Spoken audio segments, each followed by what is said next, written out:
Well, good morning. How are you today? Doing all right. Good to see you.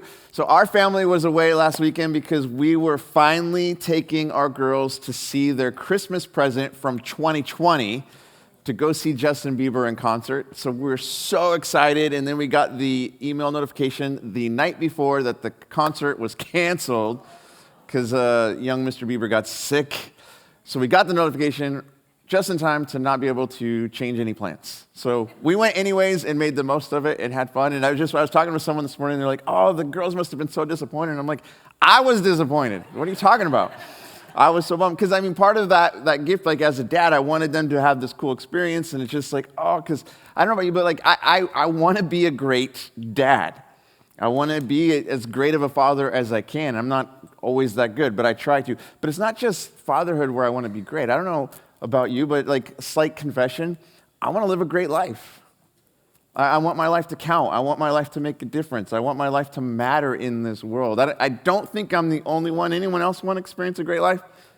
Yeah, I think there. And I don't think there's anything wrong with that. I think God created us with this desire to know Him and reflect Him in the world and do something incredible with the life that He's given us. Yeah, I don't know, again, about you, but I find that oftentimes there's these obstacles that get in the way of me living a great life. Has circumstance ever gotten in the way? Like a pandemic? Has that ever, impacted your ability to live the life you truly wanted to live? Or, I don't know, I oftentimes find that it's people that get in the way. Have you ever noticed, not everyone is on your team? Or not everyone seems to be about what you want to be about, and sometimes they just get in your way? Interestingly enough, I find that there's one person in particular who seems to get in the way of me living my greatest life. Do you know who that person is for you? I find that sometimes I am my own greatest obstacle. I don't know about you. Maybe you're awesome, which is cool. Can I learn from you? But I know for me, there's so many times, I just seem to be the one person who keeps getting in the way of me living my greatest life. And it happens all the time.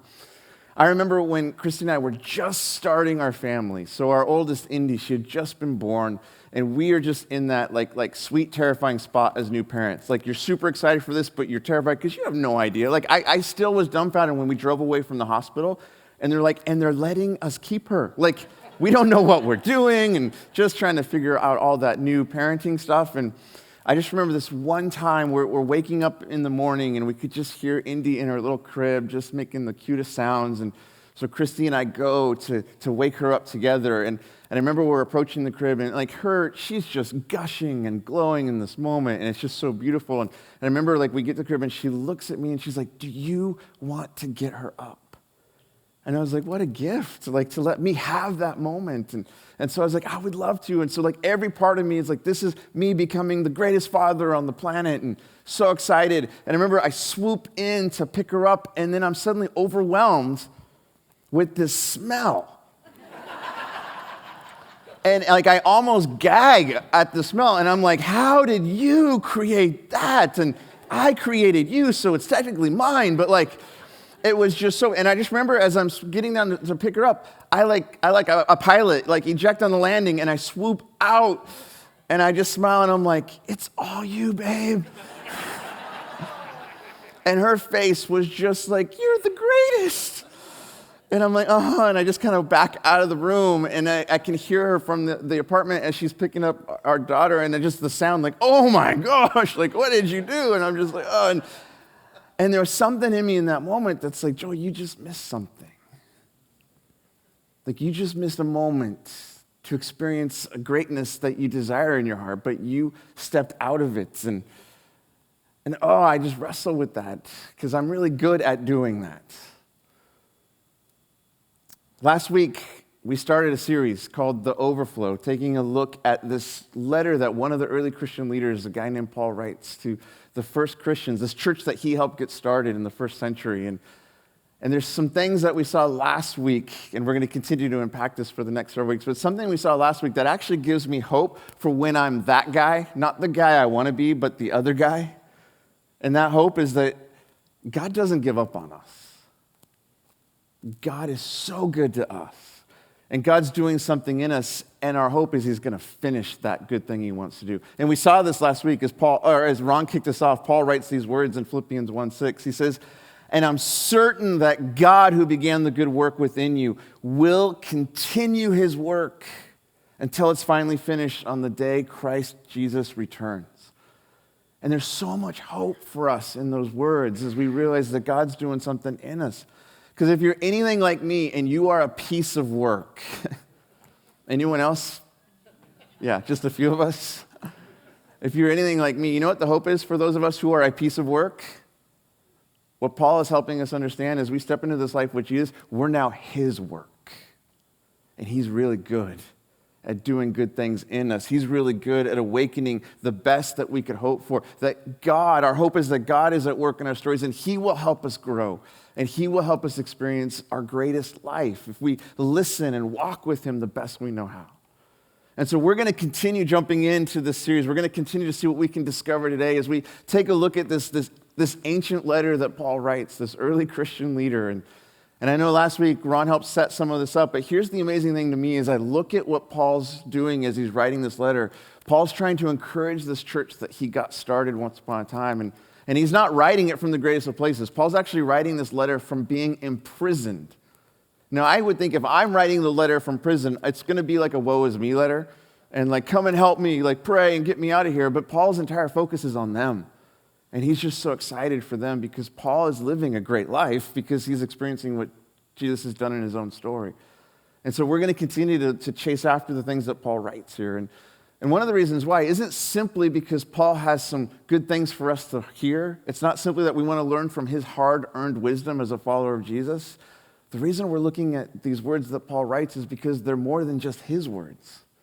That these are actually God's words through Paul so we can know God's heart and God's desires and God's intentions for us. That's why we look into the scriptures. And so we're going to continue to speak to this and look to this as we walk through.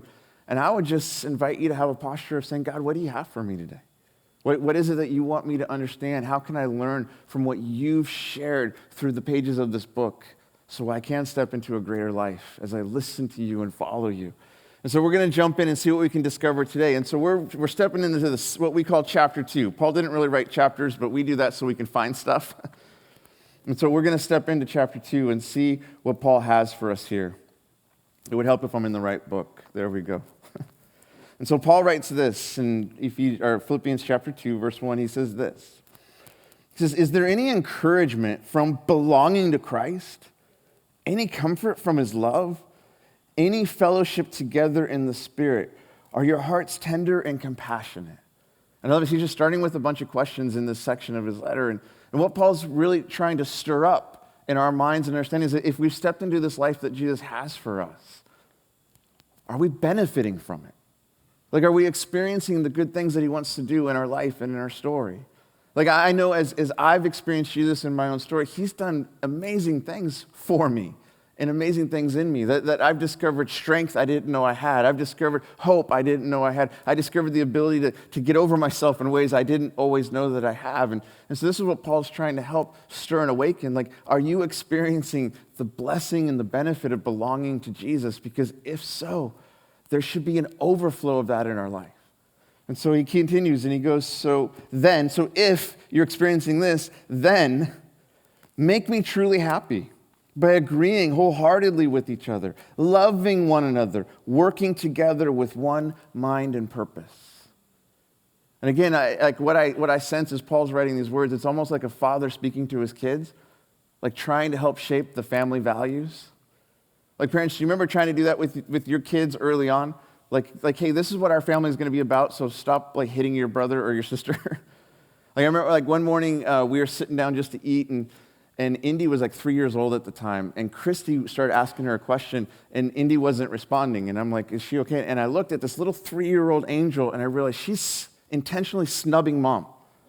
Like, she's giving mom the cold shoulder, the silent treatment, and I realized, oh, it's because earlier in the morning, Christy had to like address some things that she was doing, and now Indy is not happy. And I was just like, oh, hold on, time out. And I just kind of leaned in as much as I could communicate to a 3-year-old and just said, hey, listen, we're not going to be like that in this family. Like, I appreciate how you're feeling. How you're feeling is real, but you have power over those feelings. And you can choose to still listen to mom. I was just trying to shape a family value for us, that we're going to do our best to listen and understand each other. That's what Paul's doing here. That we do our best to seek and follow. And if we're experiencing the good things that Jesus is doing in our story, then there's this overflow that Paul's talking about. This overflow of being for one another as we do life together. And yet, how do we do this? Like, how do we live out that overflow? Like, if we're experiencing the good things that Jesus is doing in our story, how do we be for one another as he's working in our life? Well, this is why Paul's writing the letter. He's trying to help us understand this. And so he goes on and he begins to explain, okay, here's what this looks like. Don't be selfish and don't try to impress others. What a simple concept. So hard to get right. I don't know about you, like I got off social media about 9 months ago because it just wasn't a healthy space for me, but I remember my journey in social media. Why do I post stuff? Isn't it to impress you? Please like this post, right? Like that's just how life is oriented. And as simple as what Paul's talking about here, the reason I think we struggle with this is because it's so easy for us to live life from our own self-centered perspective. And that's not how God intended it to be that way. That God created us to know him and be in relationship with him, that our greatest life would be lived revolving around him as the center of everything, the source of life and truth and goodness. But when we walked away from him as a race in that beginning story in this book, that broke in us. And so now we're like untethered beings in a universe thinking we're the center of it all. And it doesn't seem to go well. And so that's why Paul's like, hey, let's reorient ourselves around Jesus again. So don't be selfish, which sounds so simple, but it's so hard to do. Instead, he says, be humble, thinking of others better than yourselves. And again, what a beautiful idea. And I think, like Paul, if you said think of others as much as I think about myself, maybe I could do that. But to think of others as better than myself, that's hard. And yet here we see Paul saying the key to that is this idea of humility, like trying to live a humble life. And again, I think that can be a challenge for us at times because I think sometimes we think humility means thinking of myself as less than, right? So like, oh, I'm not a good person. Look at how like frail and feeble I am. Everyone else is better than me. That's not actually what humility is. Humility is somebody who's learning to live in the goodness of what Jesus is doing in their story. Right? So, I mean, if you think of what Paul started here, this idea, like, do you have any benefit? Like, you're experiencing the beauty of belonging to Jesus. When you begin to realize what Jesus has done in your story, you realize there's greatness in your life because of him. And then humility isn't thinking of yourself as less than. Humility is learning how to just think of yourself less. Like, not being taken with yourself. Because there's this beautiful story at work in you, and God's doing something. And so Paul continues. He says, so don't look out only for your own interests, but take an interest in others too. And so the way we begin to do this is to get over ourselves as best we can and see what's going on in the lives of people around us and saying, how can I be for you? Like, how can I bring something good into your life? How can I look out for you? How can I be of service to you? How can I take the good that God has done in my life? This is the overflow. And let that flow into your life. And I step into the places with you and serve you. And this is what Paul's pointing us to. And it's not always easy to understand what that could look like, right? Because we haven't always learned this in good ways. Or sometimes we've walked into these waters out of guilt and shame instead of an empowered life. And so I love what Paul's going to do. He's going to say, so I want to help you understand what this looks like. So I'm going to point you to someone outside of yourself, someone greater than you, so you see what it looks like. And so he begins to point us to Jesus as our example. And so Paul says this, you must have the same attitude that Christ Jesus had.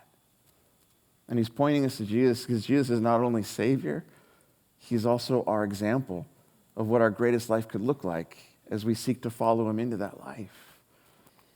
Now, I don't know where you're at in your journey of exploring or discovering faith. I think there's many of us that say, like, yep, we follow Jesus, we believe him, and we're doing the best I can. I think some of you might just simply be on a discovery journey, and that's awesome. But I would say wherever you're at, I think it would be safe to say that Jesus probably lived a pretty great life, yes?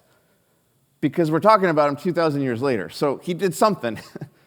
And yet as we look at his life, I don't think we would say Jesus was great because he made much of himself. He made himself awesome. He came and put a stake in the ground and said, look at me. I think what we discover about Jesus is the reason he was so great is how he lived his life for others.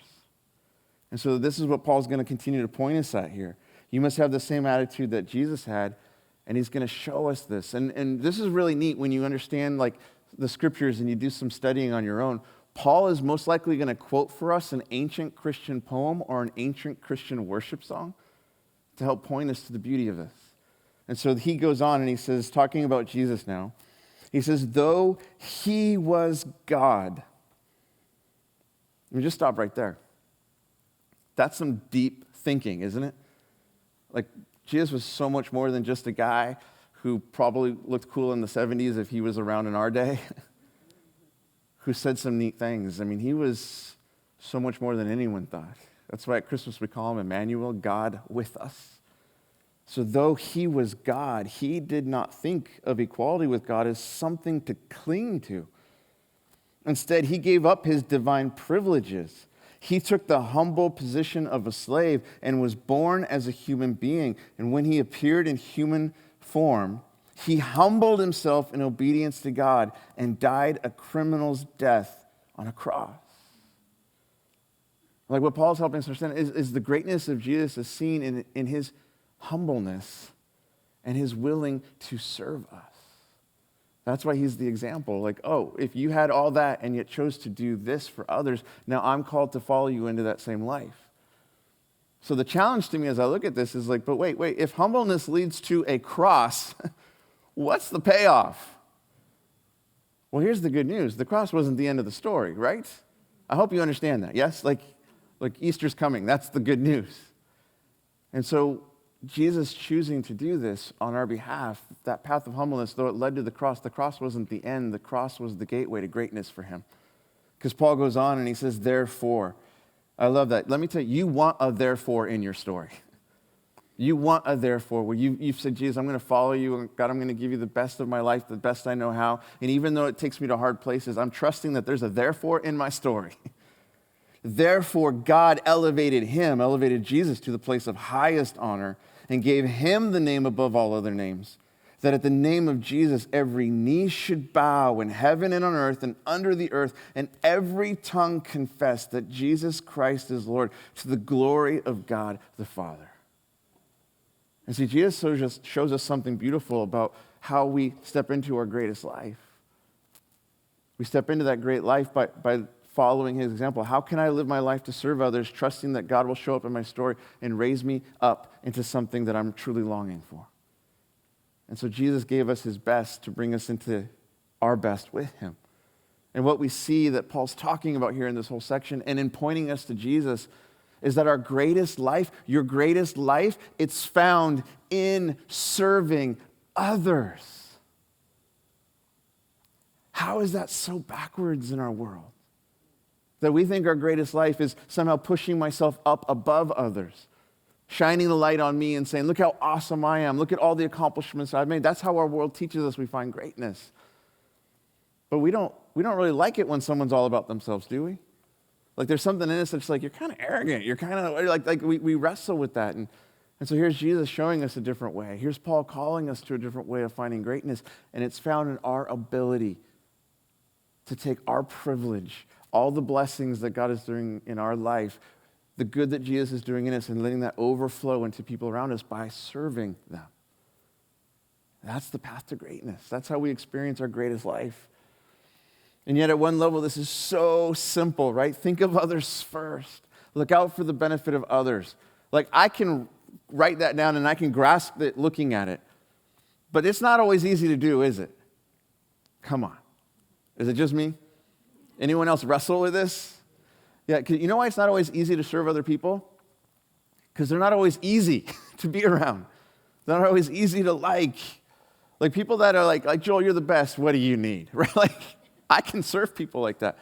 But the people that are attacking me, belittling me, making, that's a hard world to live in. And yet Jesus is I loved you, I served you, I've given you life, let me lead you into it.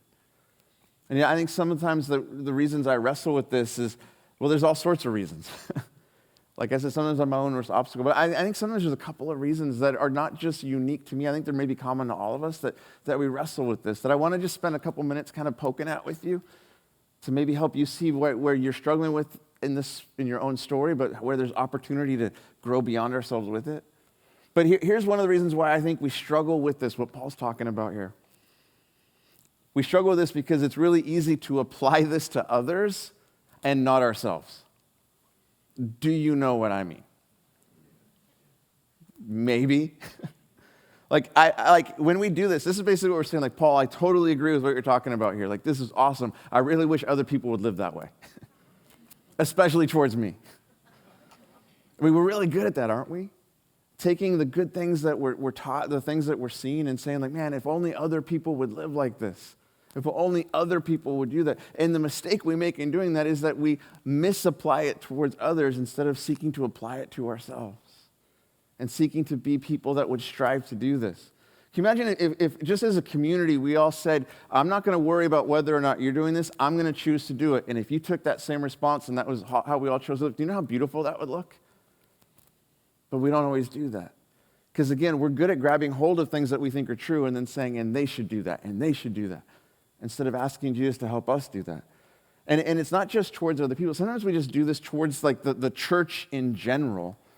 Like, it's really easy to look at the church or a church and to see where they're falling short, and just to be like, they should be better at this.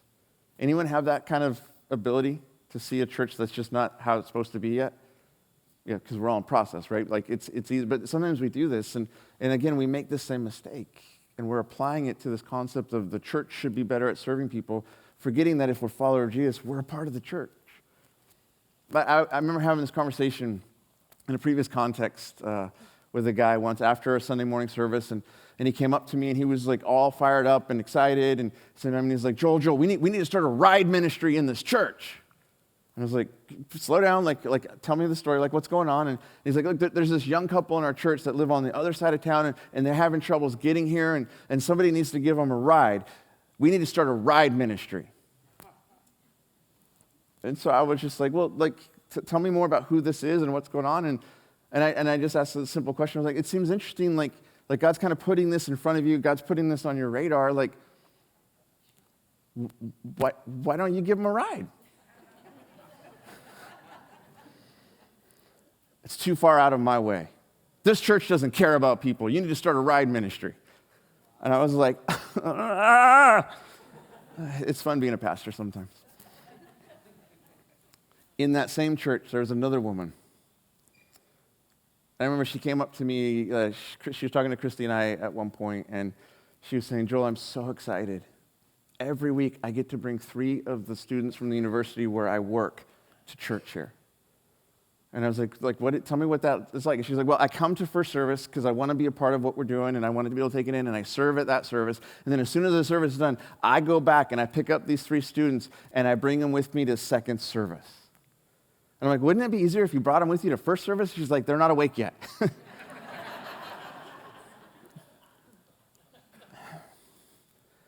And she was so full of joy at being able to do this for them.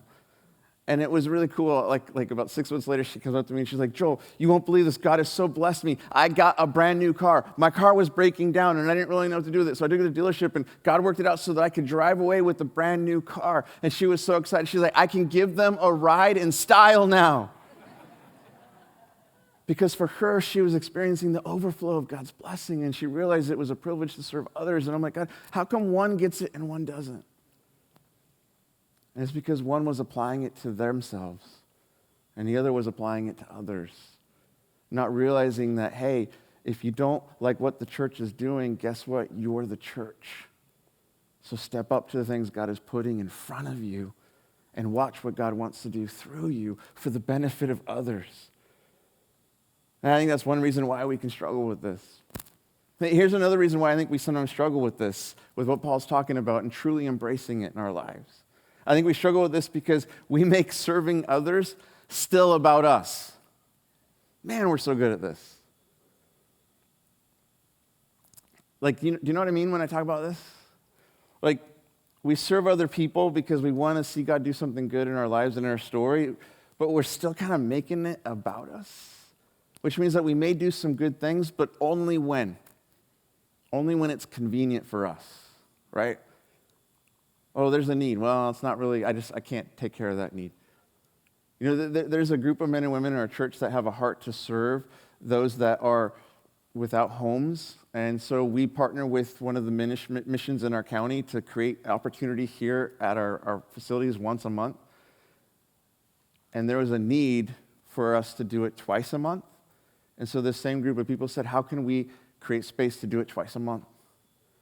Because they realized, hey, that's not convenient to give up 2 nights a week, but we want to be a part of it because it wasn't about them. Such a beautiful thing, right? Or sometimes, like, we make this mistake, we'll only do it when we get recognition for what we're doing. Like, sometimes I catch this in me. Hey, Jesus, I'm going to go and serve that person, but would you make sure other people see it so they see how good I look? Instead of saying, Jesus, I just want to do good for this person because it's not about me. It's about what you're calling me to do for them. And see, when we make it about us, we miss the whole point of why we serve others. We serve others for their benefit so that through our lives we can show the goodness of God to people around us. So that others would see there's a God who is good because there's these broken people striving to follow him as best they can to show him to the world around them. And that's why we serve other people. And so here's a simple question I have to often ask myself to check the motives of my own heart, that I would encourage you to ask yourself as you're working this out in your own story. Whose praise are you seeking when you go to serve another person?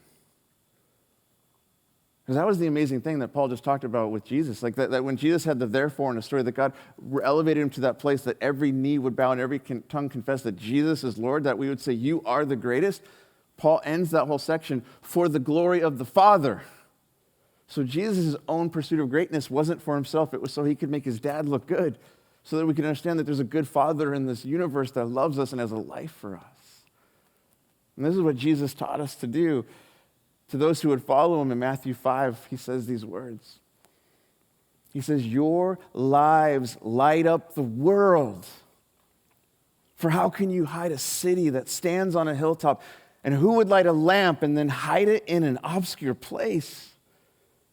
Instead, it's a place where everyone in the house can benefit from its light. So don't hide your light. Let it shine brightly before others so that your commendable works, the good you seek to do for another person, your commendable works will shine as a light upon them, and then they will give their praise to your Father in heaven. So we don't serve others for our own sake. We serve others because of this overflow that's taking place in our life, that we're experiencing the good of what Jesus is doing. And it's so great, I can't contain it. It has to spill out around me to the people around me. And so we serve others so that we can serve them, we can lift them up, and we can do it in the name of our God, so they will come to know his goodness in their story through us. And this is what we're talking about. This is what Paul's helping us understand, that your life, the greatness of your life, your greatest life is found in serving others. And that's why we walk and follow Jesus the best we can. And this is why Paul points us to Jesus to help us do this. Because sometimes on my best day, I don't get this right. But when I look at Jesus and I begin to realize, you can help me do this. Like this good work that you've done in my life, you can help me continue to grow in this and have the ability to do this. This is why we look to Jesus as our model and our example. Because something really beautiful begins to happen as we look to Jesus.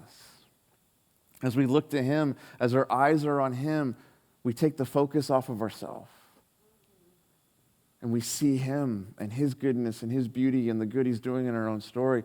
And we begin to be full of him.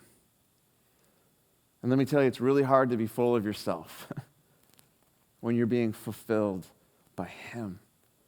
And that's what leads us into this overflow and the freedom and the beauty of a life that's set free from being stuck on ourselves. That Jesus' love and his goodness and his life is at work in us. And it's so changing us that it flows out of us into the lives of people around us. And that is when you are stepping into your greatest life. Your greatest life will always be found in serving others, because that's when you are becoming like Jesus.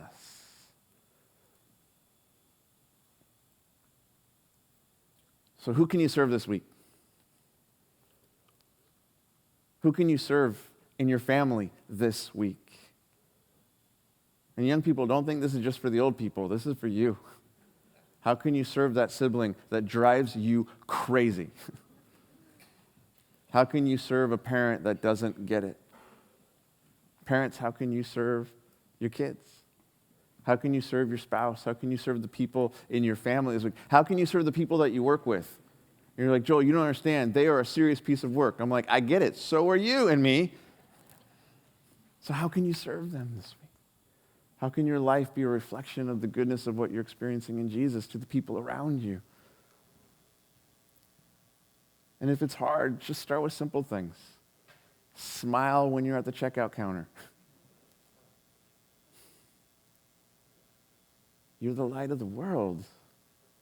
So shine that light, that others would see the goodness of a God who changes stories forever, who's changing your story, who's changing my story. And so often when I'm in those places of wrestling with God, this is so hard. God, all I want to do is swoop out because it stinks right here. And I want to punt this opportunity you've given me to someone else. I have to stop and I have to just say, Jesus, how have you loved me? How have you served me? And help me to do the same for someone else. Because I don't want to miss the opportunities for greatness you're putting right in front of me. And so let's ask for him to show us what to do. Let's ask for him to move in our lives and in our story. And so let's pray in this moment that we would experience the blessing and goodness of Jesus in our life so that it would overflow to people around us. And so, Lord, as we walked into this place today, I think we all come from different moments and spaces and hurts and needs. And so we ask that you would come and meet us as we are and speak life and hope into our story. And you help us to understand that the ultimate goal of a great life is to not simply experiencing your goodness, but to let your goodness flow through us to people around us. And so would you come and do a work in us right here, right now? Would you stir our hearts to step into the life you have for us? Because you're trying to restore us to who we were created to be, people that would revolve around a good Father and reflect his beauty to the world around us. And so this week we want to just offer ourselves to you to say, what do you have for us? And as you put the opportunities in front of us, would we step into them with joy and hope, because this is an opportunity to step into our greatest life as we seek to serve other people. And so thank you that you are a God who is at work in our story, that you are a God who will always do the good work in us. So let us partner with you in that. Let us build our life on you with that. Let us not miss the things you have for us. So come and set us free to step into our greatest life with you. Amen.